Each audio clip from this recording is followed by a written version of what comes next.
I don't know if you've seen Dan, but you know, people moan about Garth Crutch's team of the week. They do, myself It's like included. it's like a constant meme. Alan Shearer's is worse. I've got his Premier League one here for match week 2, and he's playing a 3-3-4 with no striker and one centre back. How many Newcastle players is my? I suppose they lost this week. He's probably still squeezed them in There's somewhere. there's no Newcastle players, but it's Areola, Aurier, Akanji, Estupinian. Akanji played in midfield. Soboslai, Ward Prowse, and Pape Sarr, with a front four of Leon Bailey and Karuma Toma, Phil Foden, and Solly March. All players that had a great week, but that's not a Ah, team. he they were doing their best ever Premier League 11 or something like a few months ago, and he's one of them. He just tries to squeeze in all. In my opinion, if you're doing a best team, you don't. He played he played like Kane out wide or something. Something it maybe wasn't something like that, but it was something mental like that. Or it might have even been Henri out wide, which maybe isn't as Yeah. ridiculous. But if you're playing Henri, you're playing up front. Hello, I'm Daniel Sketchley. And I'm Callum Byrne. We've been friends for more than 10 years, sharing lifelong passions such as film and music, But most importantly, football, through the ups and the downs. the celebration and the heartbreak. However, he's a blue nose. And he's a villain. This is the Second City podcast.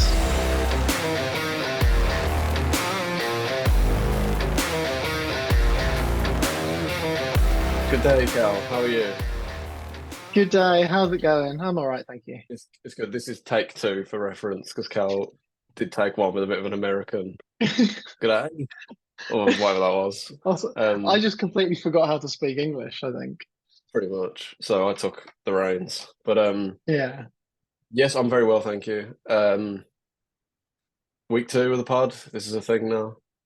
Yeah, we're committed now. We're in Yeah, for the long haul. it wasn't a one-off. We're here. No. But yes, this is actually week 2. We've already gone international on Yeah. this podcast. You're zooming live from Barcelona. My hotel room in Barcelona, yeah. I'm not here on holiday. I am here for work. And so I can't enjoy like swimming in the sea or going in the pool. And it is so hot. I I cannot tell you believe it. how hot Yeah. it is. It's like 65% humidity, 32 degrees.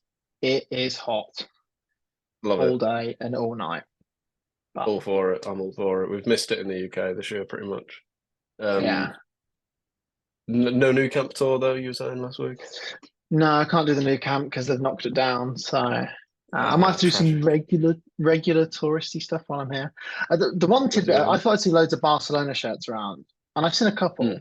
I've seen 4 Inter Miami shirts with Messi on the back already. Oh, makes me cringe so Like, much. I have no problem at all with Messi going to America. I have no problem with it at all. I just find it a bit like Inter Miami have existed for like 4 years or something. I don't know. I just yeah, find it a bit yeah, and cringeworthy. and one Ronaldo Saudi shirt as well Okay. was the other. I think we might see a few more pop up in the near future. Yeah, But anyway, this week's podcast. So we're going to talk obviously about the Blues results, the Villa result this week. We'll start with Blues, then get into Villa, and we'll talk a little bit about the games coming up this week. We'll talk a little bit about Villa's Conference League game because this podcast will be out by the time it's happened, so we won't go into it too much. yeah, But we'll get into the league games this weekend and Blues in the Cup next week. And we'll also have a little chat about transfer rumours, probably have a little chat about the Bellinghams, obviously, from a Blues perspective. Pretty interesting what happened there this week. And then we'll do a little bit of squad number bingo again. And then we'll let you get on with your evening or whenever you listen to this. yeah. So, yeah. But now, if you're listening on any of the audio platforms, and after the week we've just had, we are on every audio platform under the sun. So many of them I haven't heard of, but we're on all the main ones and all the ones you haven't heard of. But if you are on one of them, you might want to check the YouTube video out and then go back to the audio if you want, or watch both. But we're going to talk about the shirts we're wearing because Yes. this is what we do at the start. Yeah, Um, what we're wearing. I'm trying to So we work talk out. about all our. Oh, sorry. I was trying to work out. We're not wearing the same season, so but we're very No. close. Yeah. And this is a feature we do because me and Callum have like loads of football shirts. It's just a chance for us to like talk about on the ones our memories of them seasons and so on. Just a little throwback before we get into the main podcast. So do you have any? I think you're wearing it's a championship kit. Yes, I think that's 17, 18. yes, yes. That's it as well. Come, The year that we lost the playoff final, it the was. John I Terry, the remember John Terry a kit, great the Robert. day. Oh, Yeah. that was a very relieved day for me anyway. It's the same day as the No. Champions League final that year as well. Yes, we were listening. We had it on the radio on the way back. Very sad on the train. Oh, It's probably one that of the was a great day. worst days I've had in a football stadium. Was Wembley that day? It was horrible. Yeah, And I mean, Tom it's all Kearney works. It scored. all works out. Yeah, Tom Kenny got the winner, 1-0. I mean, like it all worked. It's all worked out in the end. But at the time, and looking back, that was a terrible, terrible day. Um, but Bruce, the manager this as well. Bruce was the manager. Yeah, Dr. Tony Gier was the owner. It was a weird time. It's a weird time, and it wasn't that long ago, really. So, You did have but that good, like, obviously you didn't get promoted, but you did have the good run. The sort of the run into the charge into the playoffs must have been really exciting and so on. yeah, so the team that had like the good run into the end of the season was Fulham, who won the playoffs in the end. But we hit the ground running in the new year. So I can't remember, I think we won 5-1 on New Year's Eve or New Year's Day against Bristol City, and we went on a great run where we were undefeated in like 8 or 9 games or something. We went on a really really good run. We beat you 2-0 in that run. We beat Middlesbrough. I think we beat Nottingham Forest. Scott Hogan was scoring goals. It was a wild time. Um, Gosh. so, but there's some really good memories from the season. I remember we battered Wolves at Villa Park and they ran away with the Yeah, league. I remember that. Yeah. Like 4-1 or Um, 4-0 or something. yeah, this is the shirt. We won 2-0 against Birmingham City at Villa Park. Conor Hourihane scored a screamer. Um, That was one. so It's we're, probably the most of all the derbies. That was probably the one I just was the least. We had a terrible season that season. I remember, and we were in the absolute nadir for our form at that point. Going into the derby, you always hope a little bit, but I remember just being like, "Oh my, it's going to take like a small miracle to not just get battered here." well, that game had very much like the classic way that these derbies have sort of gone in the more recent years. Whereas you started really well, you hit the post at 0-0, and then we went and won. Yeah, Sam Gallagher. Yeah, God, yeah, forgot about um, but yeah, and I think did Sheik and Doy get sent off for trying to headbutt John that. He Terry or did. something? Yeah, Yeah. probably the worst player I've seen at Blues in my lifetime. That's just, yeah, it was just pathetic. John Terry's clearly winding him up as well. Knew what he was Yeah. doing. Um, oh yeah, gosh. I remember we were at uni still at that point. I forced my housemates to watch it with me, like midday on a Sunday, and yeah, wasted everyone's time doing it. But yes, I'm wearing the following season's Blues kit. I'm wearing Mm. the 18-19 Gary Monk season. Much better season for us.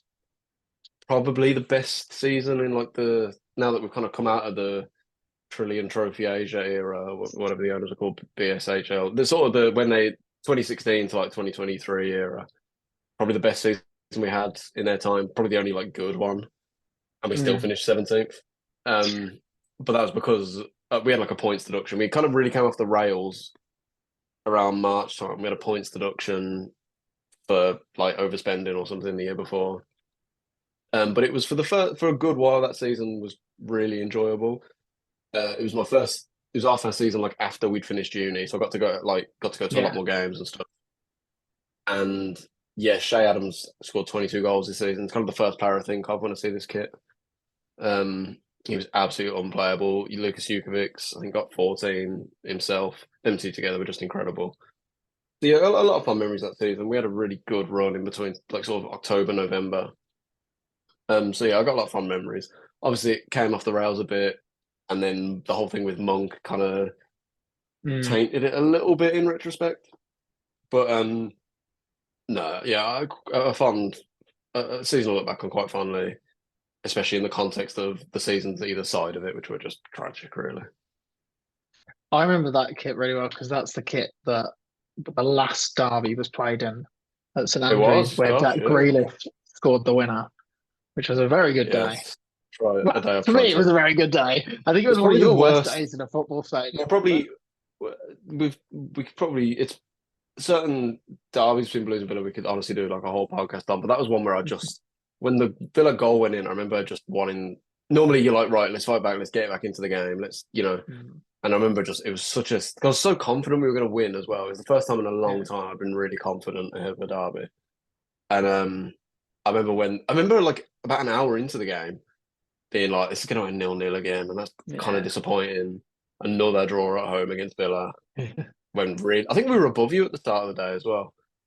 Could have And if been we'd because that won, we was the would have. third game in our promotion run at But the it's not. Yeah, end. it's not to So think as well, like how things changed as well because obviously I say we finished like 17th. I think this was just before the points deduction, and mm. we were both like pretty neck and neck going for playoffs at this point. And that kind of speaks quite well because the game was in like March, so we were doing pretty well Yeah. still up to that point. Um, and yeah, I remember being like at 0-0, being like, oh, this is gonna fizzle out. And I remember the weather was like the wind was like horrendous. It wasn't good conditions. And then when we conceded, I was like, oh, this is just I can't believe this. Like, I remember just wanting the game to end. I had a pretty perfect view of the goal as well. Yeah. Um, and I was just like, oh, I've had enough of this. Like, um, but yeah, mad to think that was the last derby. Yeah, about four or Yeah. 5 years ago now. But shall we get on to happier times at Blues? Yeah. What a week, Dan. What a week. What a week! I believe this is our best start after 3 league games in 15 years. 7 points from 9. Third in the league. Absolutely third in the league. I know the table doesn't mean much yet, but it's Yeah. just the vibe is so good. I said last week I would have taken a draw away at Bristol Mm. City, and to go there and win 2 really good goals, really professional, solid away win. I really wish I'd been there. Like that. Unfortunately, Mm. I was working, but that must have been such a brilliant away day at Bristol City. Koji Mayoshi coming off the bench came off because of an injury to Siriki Dembele, and he took his goal absolutely terrifically. I think he's going to be such a good player for us. He's got such a It great was a technique. rocket. It was a proper It was rocket. He's only been on the proper pitch volley. about two or 3 minutes, hasn't he? Yeah, his weaker foot as well. So it was like the corner came in. I think Scott Hogan got his head to it, and they just fell to Miyoshi, and he just leathered it in top corner. Absolutely terrific finish. And then I mentioned him last week, but Ivan Sonjic, he's filled that Hannibal role just Mm. perfectly from last season. And for the second goal, Bielik plays a brilliant ball to Hannibal down the I even called him Hannibal then. Plays a brilliant ball to Sonjic, who gets a lovely cross, perfect cross in, and Duke off the bench again. Been written off so many times. People say he's finished 2 goals in 2 games off the bench, finishes it brilliantly. And credit to Eustace as well, because Bristol City had a man sent off for 2 yellow cards. And I think he had to be a little tactical because Ethan Laird had got off injured as well. So hopefully that's nothing too serious. But Eustace, he kind of reshaped the team. I think he went to 3 at the back maybe, but he basically put Duke and Hogan up together. And I love that mentality of like, let's just finish him off now. Let's go for it. And that's something I really like about Eustace. He's not gung ho, but he knows he's got that bit about him to really go and kill the game off, and it worked perfectly. So absolutely terrific start to the season.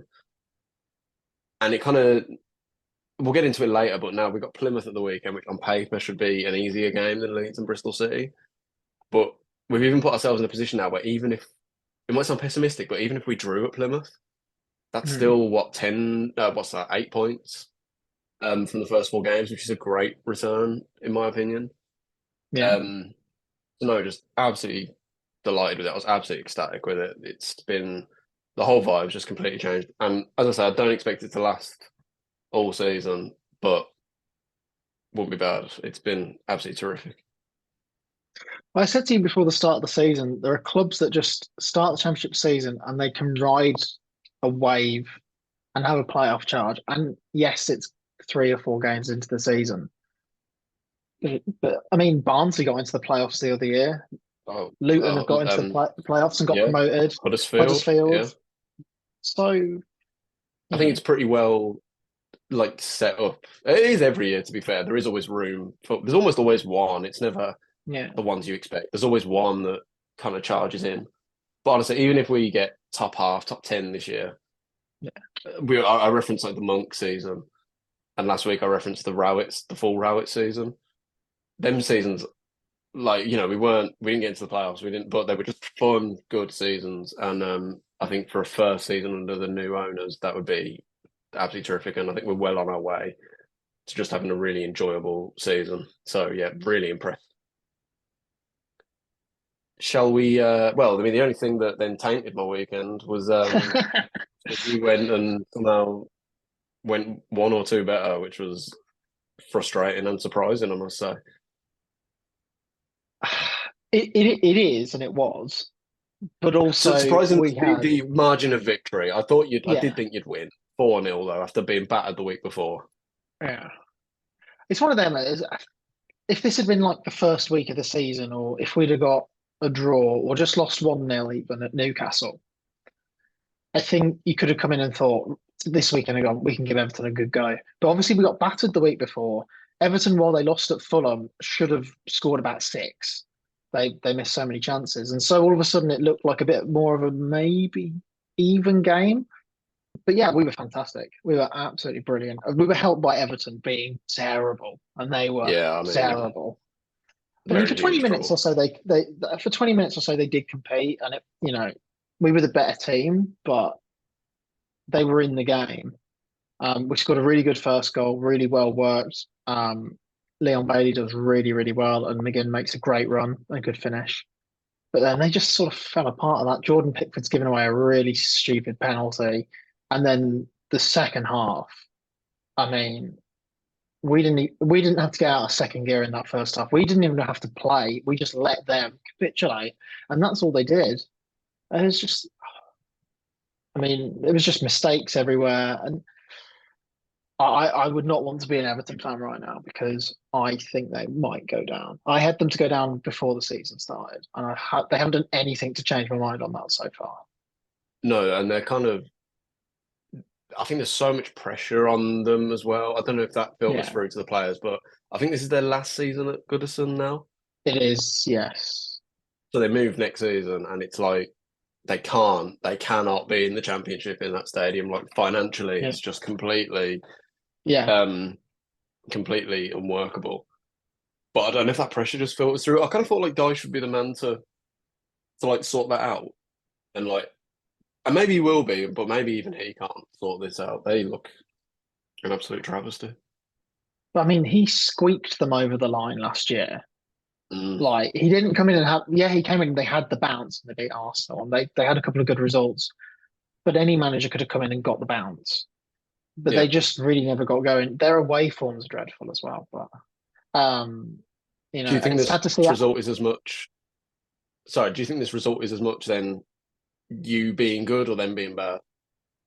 was a bit of both, really. I thought we played our game plan, and our style, as well as we went to Newcastle, and their game plan outdid us, and we never got going. And we were talking about the high line and the midfield last week. We were we were much better this week. Um, I think Everton tried to exploit it; they just couldn't do it in the way that Newcastle could. Um, Yeah. and but they're so toothless going forward, and they got a lot of injuries. But yeah, I mean, it was a shame to see Ashley Young in that team.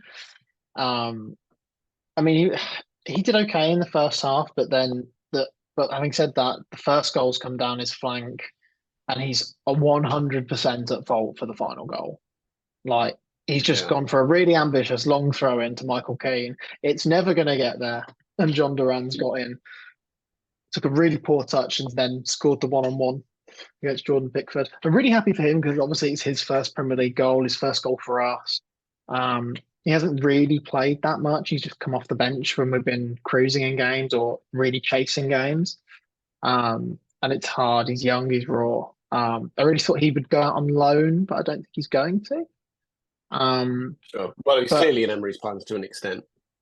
yeah, so even if it's a striker that isn't playing very much, to come in and just get that first goal, it just should relax him. The fans are going to be like, please score, please score, please score.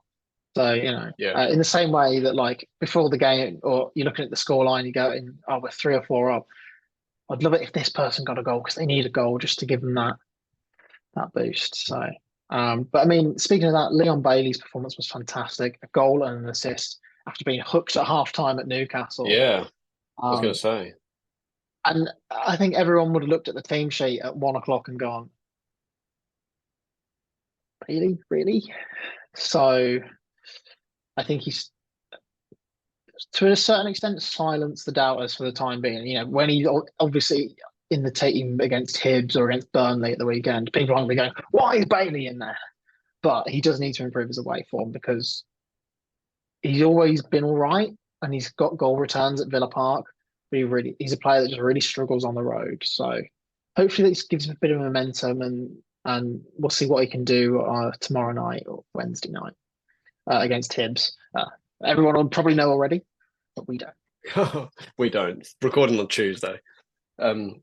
Cool. Yeah, as I say, frustrating for me because I was absolutely buzzing and then saw Villa go win a Premier League game 4-0. But overall, been a really good week for the second city in general. I think both sides of the city are very content right now.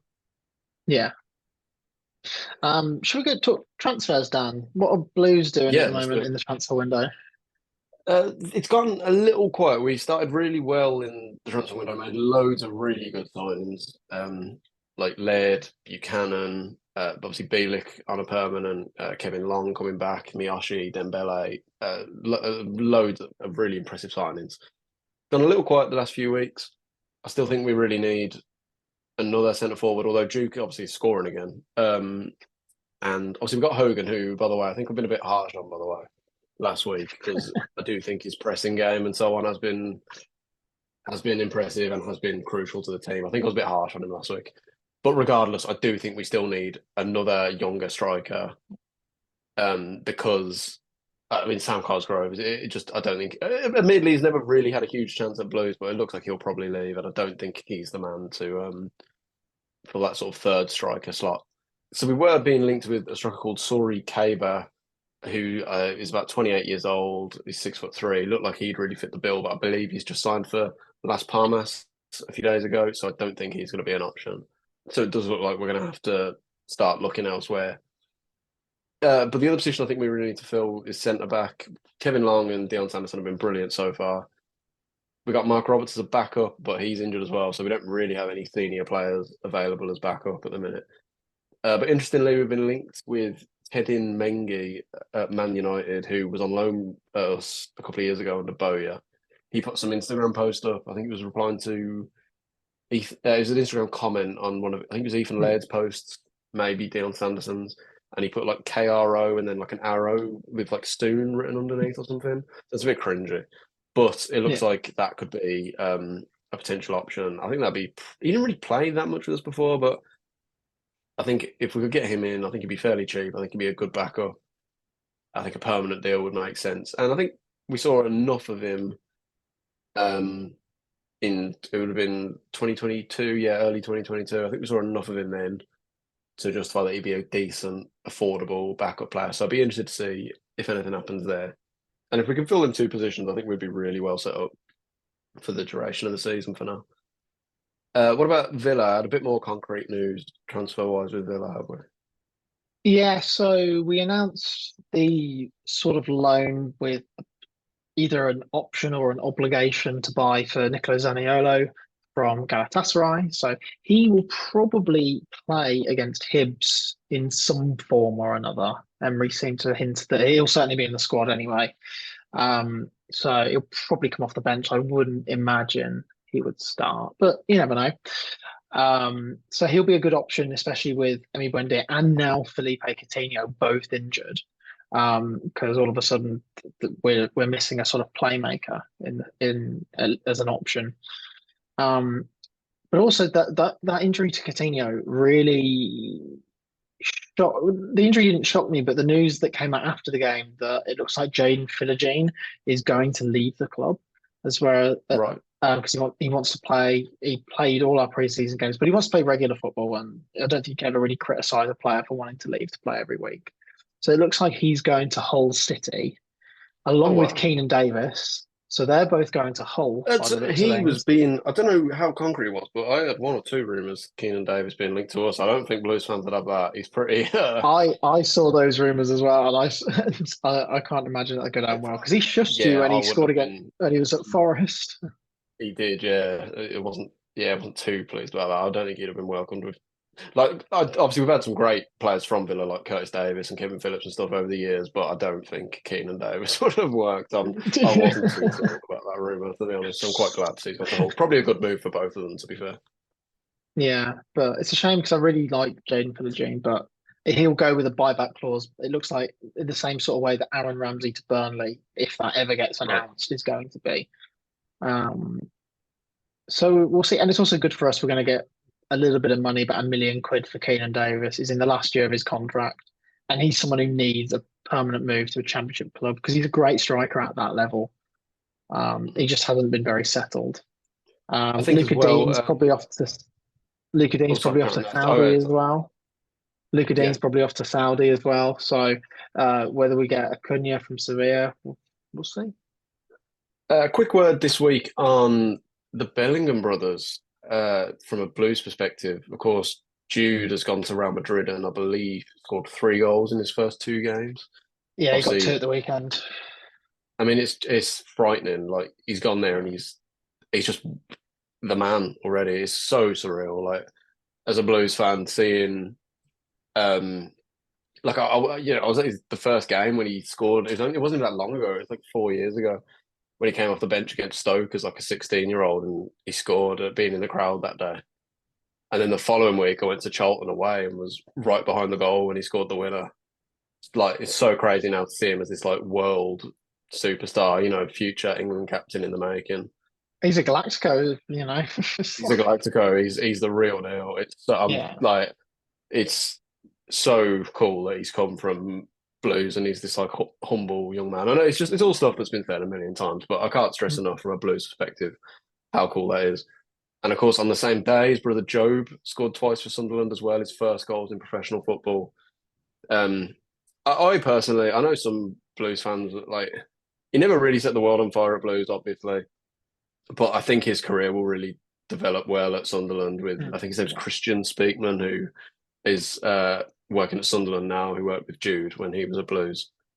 So personally, I think it's really good to see two players who came through the Blues academy.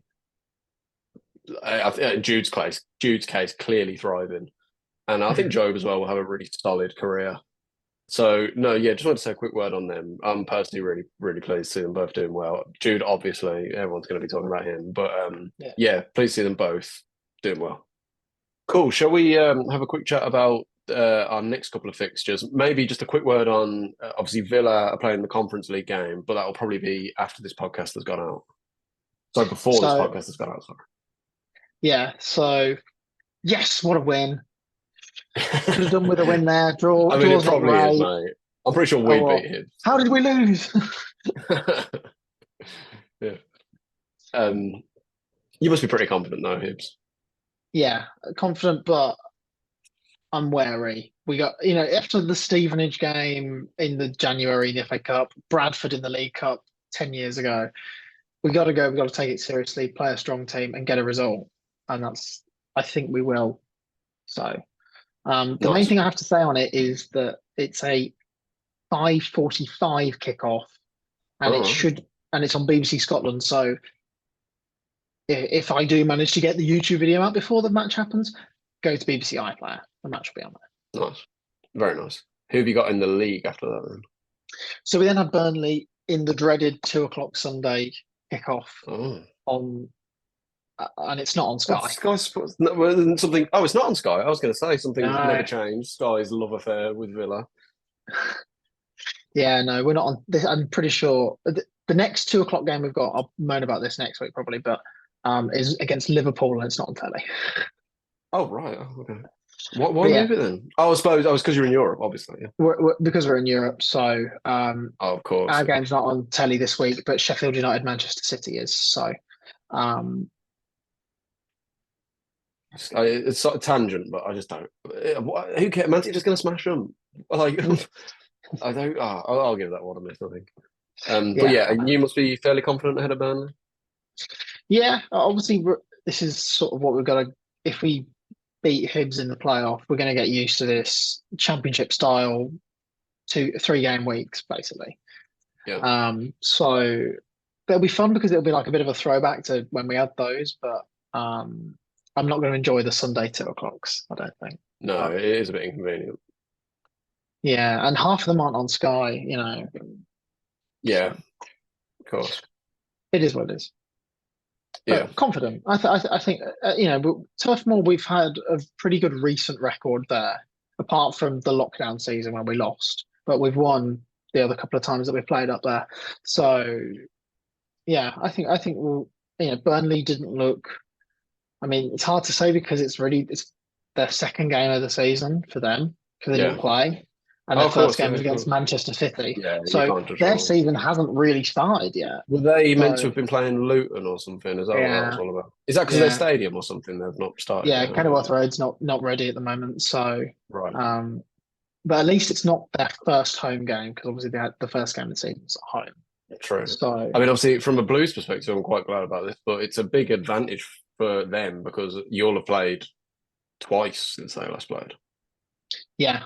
And then we'll have obviously be looking ahead to the depends how the Hibs game goes tomorrow, but obviously we've got the playoff after Burnley, the Yeah, second leg. true. So a focus might, it's hard Might to have one eye say. on It's that. so to be honest, if we can go and get a win, that would be amazing. But it's one of those games where if Burnley got a result, I don't think it would be a huge shock Yeah. because it's come in between the two European games. But No, I we'll see. agree. Especially with this, like you can't afford to mess up the Hibs game is the thing. Like even No, if it is such a potential banana skin that you kind of, yeah, like you say, you kind of have to play your strongest team for the big first game back in Europe and so on. it's one of them. If we go and get rolled over 3-0 at Hibs, we're most likely going out of Europe. As whereas, let's just say we beat Hibs, but we lost to Burnley. We've still got 35 games to Yeah, sort the season out. So of course, that Burnley game isn't going to define our season, but we obviously don't want to go and lose it. But I think you of see where course, I'm yeah, coming from anyway. yeah, no, absolutely, yeah, So, but you've got Plymouth, haven't you? yeah. We haven't played Plymouth in years. I'm not even sure when we last played them. I remember I went to a game against them once when we got promoted under Steve Bruce. That'd be like 2007 ish. I've probably played them once or twice since, but yeah, it's been a really long time. It's at home, and as you can probably tell, I'm just really excited about going to Blues again. It's another sellout. Obviously, there's been some issues with the slight side note, but there's been some issues with the stadium repairs, been a bit delayed again. Looks like the company, Yeah, the company's gone bust, hasn't it? yeah, which Or is not going amazing. bust. Going must, yeah. So it'd be interesting to see what happens there. But either way, the parts of the stadium that are open have sold out again, which is great. Kind of similar to what you're saying with Hibs in your game. I think it's a potential, you know, like potential Banana banana skin. skin. Yeah. But I was saying, as I was saying earlier in the podcast, we've started the season so well. Even if we got a draw, if the performance is good, if the signs are there, that's really encouraging. But we should beat them. They're a newly promoted team. I think they might stay up this year just based on there being other weaker teams like Sheffield Wednesday are a total mess, QPR are a total mess. Huddersfield aren't playing too badly, but I don't think their squad's set up to really make any strong case in the Championship. So I think Plymouth might be just above them, in my opinion. Um, so I think at home, I think we should beat them. Got a couple of injuries. Looks like Dembele and Laird probably won't be fit for it, but I think Miyoshi could go in.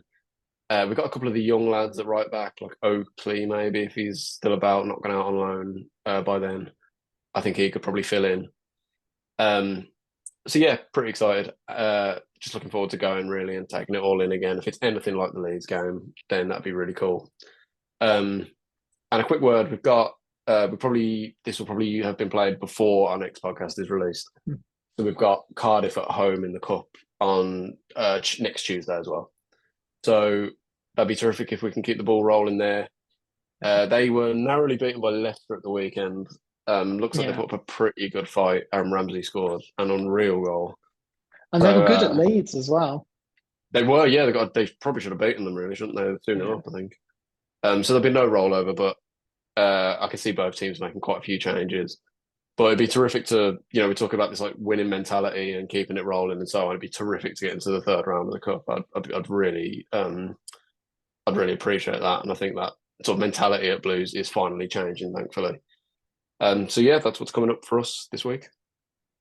Of course, the further you go in the cup, the more likely of the derby coming back. Well, I don't want to make you cry too bad. To be fair, our first win over Villa in about 13 years or something. But yeah, yeah, if it's at home, yeah, bring it on.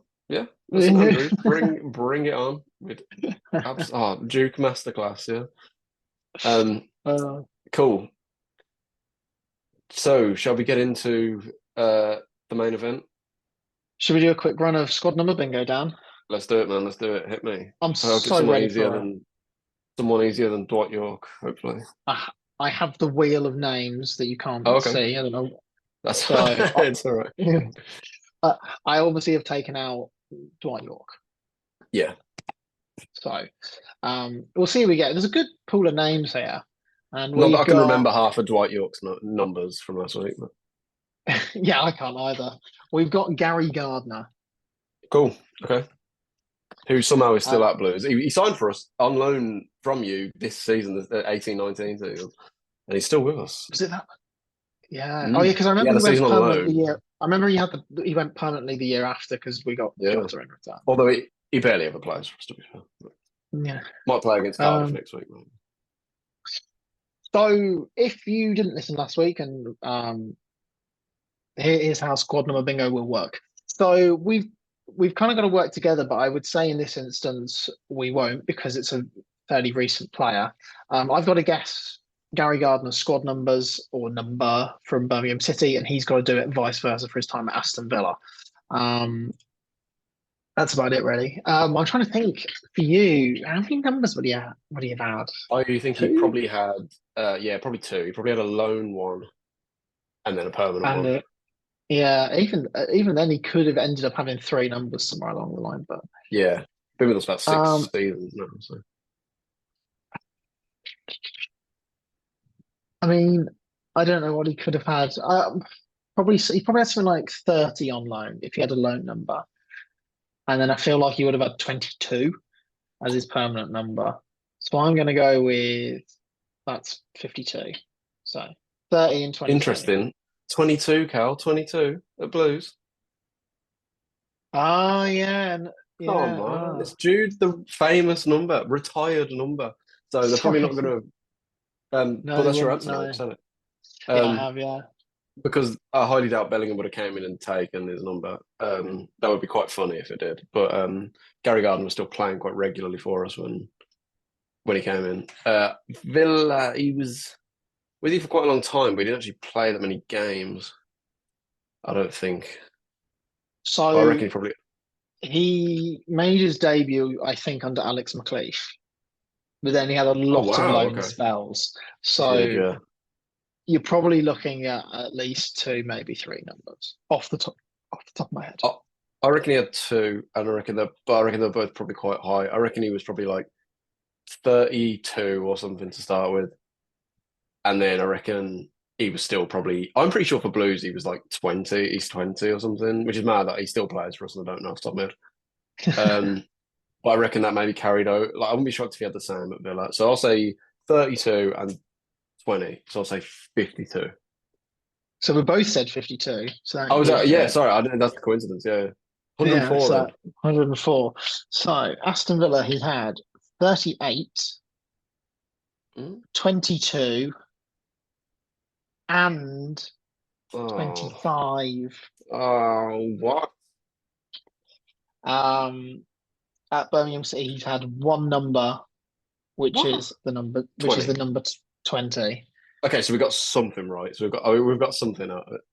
So I had 22 because I had a feeling that he had a double number at Blues, but he had won the 22 when we were in the Championship. So. Well, unlucky, Cal. An improvement on. We weren't. If you take out that extra number that you didn't guess an extra number, we weren't that far out. So. No, we weren't. So what was it in the end? What was the actual answer? What did I say? 38, 22, 25, and 20. It's not far off. No, I can't. We'll let the maths quizzes work that one out. I Yeah. haven't got my phone on me. I can't work out. Um, but yeah. We were speaking of Keenan Davis earlier. Gary Gardner, of course, somehow managed to come to Blues despite scoring and running the length of the pitch Yeah. with no injuries. Yeah. I didn't think I'd ever accept him at Blues, but he was good for a couple of years. It's a shame he's had a lot of injuries, and I don't think he's quite what he was now. But who knows? Might play in the cup next week. Hopefully, putting a Might good do. shift for Cardiff. He was Um, definitely a what could have been player for us. yeah, I can imagine. This, There's a point. His first season or two with Blues, he was pretty solid. I thought. hmm. But yeah, I think that's about it this week, Dan, isn't it? I don't think we've got much Yeah, else to cover. no, not at all. So shall we? Should we do the quick outro thing? Yeah. Cool. Yeah, man, I think that's about it. So we'll just say if you have enjoyed today's podcast, please do subscribe on whichever podcasting platform you are listening on. Yeah, and please leave us a 5-star review as well while you're at it. You can also follow us on Twitter or X, TikTok, and YouTube. And you can find us with the handle at Second City Pod. That's Second City Pod, as in 2ND City Pod. Yeah. So, Cal, I And will the see link you. tree, the link tree will be in a social post which has everything you could, if you want to find one or the other, the link tree will have it all. Yeah, absolutely. So, um, same time next week, something like that, Cal. Yeah, pretty much sometime next week. So I look forward to it when we've won in Europe, and we've won in the league, and we're flying towards the top up. And we'll have beaten Plymouth, so I'll be even more smug. And through to the third round of the cup. So cool. Until then, Cal, take it easy. See you later. See you later.